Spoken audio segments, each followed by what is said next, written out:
All right. So again, thank you guys for joining this candid conversation with entrepreneurs. So this started back in 2019 when I was a graduate student here at the University of Memphis. And so what I did initially was started to interview student entrepreneurs here at the Cruise Center to kind of get their backstory why they got into entrepreneurship.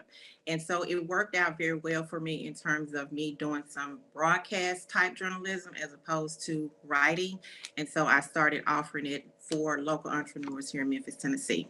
And what I've done over the past couple of years, because COVID kind of shut down what I was doing from an in person perspective, so I've taken this virtual. And we're going to try to include not only entrepreneurs, but also those resources that help entrepreneurs. So I'm going to start off by introducing the panelists. So I'm going to give just a brief overview about you, and then you can add more to that if you would like. So I'm going to start with Chelsea. So Chelsea is the communications manager for HBCU VC, which is a nonprofit organization focused on mobilizing the next generation of innovators, investors, and entrepreneurs. And she is a former writer and editor of Georgetown University. Next, we have Jada Davis. She is an author and entrepreneur. She helps individuals learn how to land their dream jobs and also monetize their talents. Her latest book, Don't Let Your Mouth Get You in Trouble, which focuses on helping entrepreneurs with marketing and understanding how to use an e commerce platform. Next, we have Jarlicia Jones. Jarlicia is the Vice President of Lending at Pathway Memphis, which is a nonprofit organization and a community development financial institution based in Nashville. She is a native Memphian, and her parents were entrepreneurs. And she worked after school at her parents' businesses. So that's how she became exposed to entrepreneurship. And so now she works at Pathway trying to help entrepreneurs with lending and also education. And then last but not least, we have Justin Key, who is an author and entrepreneur, a native of Rossville, Tennessee. He went to Los Angeles back in, well, 15 years ago to pursue a career in acting. And so he's done commercials for major brands like Walmart, Ross Stores, Burlington, and voiceovers. And he's also a consultant for diversity, equity, and inclusion. So welcome you guys to this panel discussion about independent contracting as well as freelancing. So if you all want to start a little, say a little bit about your backstory, and I'll just ask questions based off of what I emailed to you. But if there's some additional questions that come up, then we can ask those as well. So kind of tell us a little bit what your journey has been as an entrepreneur. And anyone can go first. I'll jump in. So Jada Davis here. I like Jarlicia. I am the product of serial entrepreneurs. I was working at my mother's and my father's real estate company, mortgage company, property management company. We've always had businesses within the real estate industry. And so I'm not only the product of serial entrepreneurs, about 75% of my family is entrepreneurs in some aspect. And so I have grown up with a very unique perspective about business and Black business in particular. I was going to business conferences at 15 and 16 years old. And I wrote about in my book, which I'll talk about more later, of how, I was really trying to get my friends like excited about a conference, a business conference, right, at 15, and couldn't understand why they weren't excited about it, but have now, I mean, we were 15, we were teenagers, but it was all I knew. And so from my personal relationships, friendships, and family, our conversations are candid and can ebb and flow between, pop culture to sports to business to what we did last night, but it's been a natural flow of that. And so I know that it's not everybody's experience. And so I love that I've had that experience and I wrote a book about it. Okay. Okay, I'll tag. Yeah, I'll go tag ahead. team after Jada. So I'm what you would call initially it's called a necessity entrepreneur, where you start doing entrepreneurship because it's a necessity. So after I moved to Los Angeles, the writer strike hit, which meant that the entire industry was pretty much shut down. So I ended up using my degree in mathematics that I got from Lemoyne and started a tutoring company here in Beverly Hills. And initially I thought that, oh, this is just going to be part-time because, I'm going to be Denzel in 6 months. And next thing I know, 4 years later, clients everywhere. And there was still so much that I didn't know. I realized earlier that I'm the type of learner that needs to be in a structured environment. So I ended up going and getting my MBA in entrepreneurship, which it just helped me tremendously to see things in a way that I understood it. And then I ended up teaching entrepreneurship for 5 years on the collegiate level, and then consulting in entrepreneurship. I'm pretty sure I didn't even know how to spell entrepreneurship when I first started. I was like, does the E come before the U? Does it come before? I had no idea. But I knew that there had to be a better way. And, once I sat down and structured myself and, was able to get some things disciplined in my routine, I was able to really thrive in this world of entrepreneurship.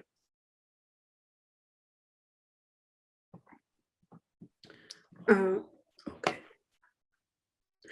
So for me, I guess my journey to entrepreneurship, I feel like I don't even necessarily consider myself that.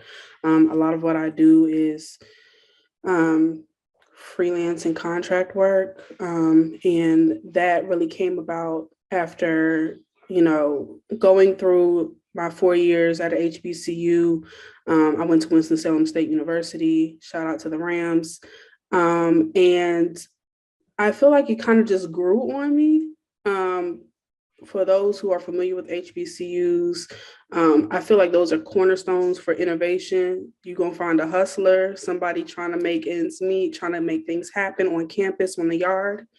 And I started to get motivated around that. Like, okay, they're using skills that they pick up, in the classroom, and they're turning it into something outside of like when they're in class. And so my introduction into kind of taking a chance on myself, that's kind of what I really term it as. I take a chance on myself, and I look at my skills. Was doing a lot of like editing, web design, web management for fellow small business owners. And so that's a lot of what my work consists of. And then I was just picking up jobs as a freelance writer for some publications and things like that, because at the end of the day, I loved to write and create content. So I didn't want to let that go. And a lot of that really serves in what I do now with my role in HBCU VC. So my journey has had some twists and turns, but just always remembering to kind of like bet on myself at the end of the day.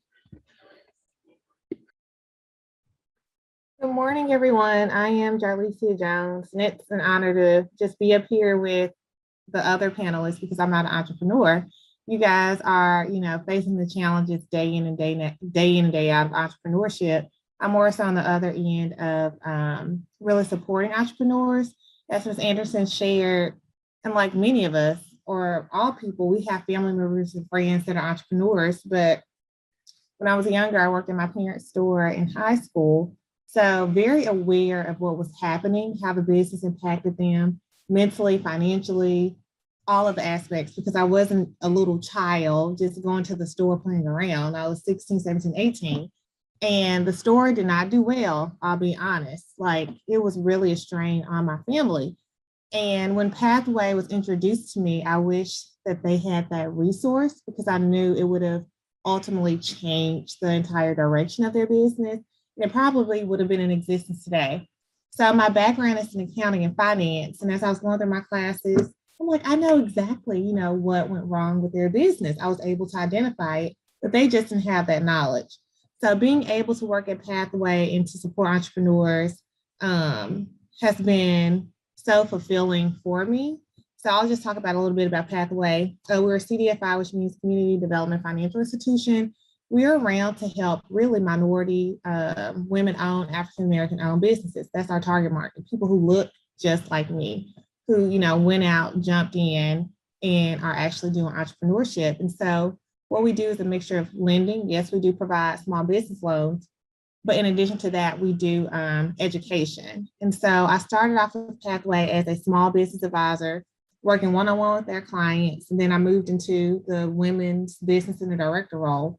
And there it was so much fun. We created various workshops and classes to support entrepreneurs on the topic of finance, accounting, marketing, operations, whatever you need to know to really legitimize, grow, and scale your business. So many people I talk to, love their passion, understand it. It's a side hustle, but how long are you going to be a side hustle to really make it a legitimate business? And so that's why we're there to really help people understand all of the business acumen. Even if you go to school and you major in business, you still don't learn every single aspect of how to run a small business operation. And so that's why we're around Pathway Lending. It's throughout the entire state of Tennessee. I'm the VP of Lending here in Memphis. And so, thank you, Ms. Anderson, for allowing me to be here and participate in the Candid conversations. So I look forward to it. Okay, so thank you guys for that introduction and a little bit of information about your story. So my intern, Michaela Thomas, she developed these questions. So I had her to actually do these questions from her perspective. So she's a college student at Lamont College, and she could not attend because she had an exam scheduled during this time. So, but these are her questions. So I'm going to give her credit for that. So the first question is, what do you think is the most significant challenge facing small businesses today? Chelsea, why don't you answer that first, since you talked about the side hustle starting in school?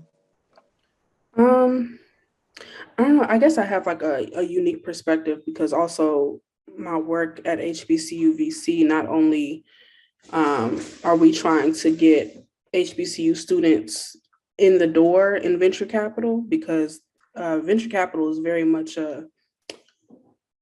what's the word I want to use? Not much is known about it. It's very much, you gotta invite only, you have to look a certain way, white, male, rich, Elon Musk type levels. But I think the thing that is most challenging, obviously, is being taken seriously enough to get funding and get support in those critical stages, particularly for founders who are trying to do those startups. And then just like with any small business, I think, I don't know, I feel like it's really one of those challenges of seeing it through in those dark moments, because a lot of times those are not the highly publicized parts of the journey of being a small business owner, especially if you're doing it on your own. I've seen a lot of friends get burnt out because they're trying to do it all by themselves and they don't really delegate to a team. Like the mentality of like, I know what my vision is. I don't want it to get diluted or, manipulated in any way. And it turns out that, a lot of their administrative tasks and things like that, they're carrying a lot of that on their shoulders. So that's one thing that kind of just jumps out, like the delegating and trusting and forming a team and a community of support around you when things kind of hit the fan a little bit. To add to that, so something that I haven't shared is that I'm an entrepreneur, but I also work in HR. I'm a recruiting manager in tech, and I'm going to say blessed to be in the role that I am in now, because I work for a company called Klaviyo that I actually was a customer for first. So Klaviyo is an email text marketing automation business. Our competitors are like MailChimp. But what makes us special is that our target audience, or a much larger sector, I should say, is e-commerce businesses. So you all know the last 2 years when we were at home, people if you had a business or wanted a business, you had to have a strong digital presence. And if you were brick and mortar, you had to pivot to online. And so Klaviyo was in the right place at the right time. And so I was actually a customer of Klaviyo, as well as some of my customers. I was actually doing their content creation on Klaviyo. And so after that, I found the role. And so because I understand marketing, And my background is also in journalism, and I used to be a radio producer for Tom Joyner. I've done a lot of things, but marketing is like my love. I love it. And what I know is that a lot of times when people start a business, especially a solopreneur or a small team, sometimes they don't really understand their target audience, and that is not enough to say that this is my target audience and this is who I want to market to. They don't know. Sometimes business owners don't know how that person shops or buys, or where they're looking for products or services, and what message has to be said to them for it to click, as well as like how many times they need to see it for it to resonate with them. And so with, you know, what I do extremely well, and which what I do. And when I tell people all the various things I do, they're always like, well, how do you do it? I automate everything. And so and when I say everything, I mean the business admin processes that can be automated, I do from the very beginning. And so I show business owners how to do the exact same thing so that they can then focus on more revenue generating activities. And so with it, when it comes to like marketing, like knowing that if you're targeting to mothers or parents in general with small children, then you should probably consider a platform like a Pinterest, or Facebook may or may not be your target audience. Like just knowing like where and when and how is very important. And so that's a huge hurdle, like just really understanding your customer avatar. And then I think also another thing could probably be, to your point, Chelsea, about just like delegating. Yes, I think delegating is an issue, but sometimes when people are starting out, they're like, I don't have the resources. Like, how do I delegate? I'm not ready for that. And so that means that they're doing a lot of the tasks, which is kind of where the automation comes into play. Like, what can you take off of your plate and let a computer do, which it's time consuming up front, but you can do it, but it pays off on the back end. I had a customer recently that she has done absolutely nothing to market her apparel line. And when I showed her the analytics for the month, the last 30 days, all of the revenue, well, not all of it, but like 70% of her revenue came from the automation of the email sequences I set up originally. So to catch abandoned cart, meaning when somebody wants to order something, but they don't complete the purchase and it's just sitting in their cart, which a lot of us do on purpose to remind us. Or another thing that I have been doing for her on a monthly basis, I actually just do email campaigns because she didn't want it to be like very salesy. So monthly emails go out to her customers that are just kind of educating them on her. It's like a mental health brand, on different aspects of mental health, resources, tools, tips, all those things. And when I showed her, she was blown away. She was in tears actually, because she felt so bad that she hasn't done anything for her business. And when I showed her the power of marketing, she was like, say less, like, I'm all in, I believe it. And so just little things like that, I think people often just don't know. We don't know. So sometimes people just are not educated on like the tools that could really help them. Even the smallest thing, like from scheduling. So no matter what business you're in, you may be scheduling a service, or if you do a customized type of product, or if you like service-based business, like if you're a financial planner, you have calendars, or if you are selling something, people should be able to just go to your website and order it. Or if they requires like more information, there should be a form for that. And so a lot of times we spend a lot of times going back and forth, trying to get on the same schedule, trying to make sure that our schedules align, and asking questions back and forth. And so you spend so much time doing that, you miss out on really doing the business development side of things, or whatever it is to really generate income for you. Okay, so before we get another panelist to kind of chime in on that, I want to kind of say a few things. One of the things that you mentioned is that you got to identify your customer. And so even though you may have a good product, you may have a good service, but if you don't know who that individual person is, then that's going to be the barrier for you getting the sales and getting yourself out there. So I guess what I would like to ask now is, what should be the first step? Now, this conversation is about freelancing, independent contracting. So what should be the first step? So I'll ask Justin, since he started his tutoring business. So what was your first step in trying to get that going? And then Jarlicia, if you can kind of add to that as it relates to how your parents needed the knowledge that they needed in order for their business to survive. Mm-hmm. Thank you for that question, Paula. I'll say the first two would be preparation and operations. And everyone wants to be successful. Everyone wants 1 million clients. Everyone wants all this money coming in. But can you handle that? do you have the operation set up? Like Jada said, are your processes automated? Like, what are you doing with, where are you spending your time when you could have it going somewhere else? So I think that that's super important. I know when I started the tutoring company, I was like, what all do I need before I first say anything about entrepreneurship, before I say anything about the business, before I go to social media and market? Like, what do I need? Like, do I have all the skills ready? Do I have all of the things that you need to run a business? That was, of course, a service business, and the startup costs were very minimal. However, for those that are selling a product or a service, don't just create a t-shirt line and post it on Facebook. It's like, how are people paying? Do you have a business bank account set up?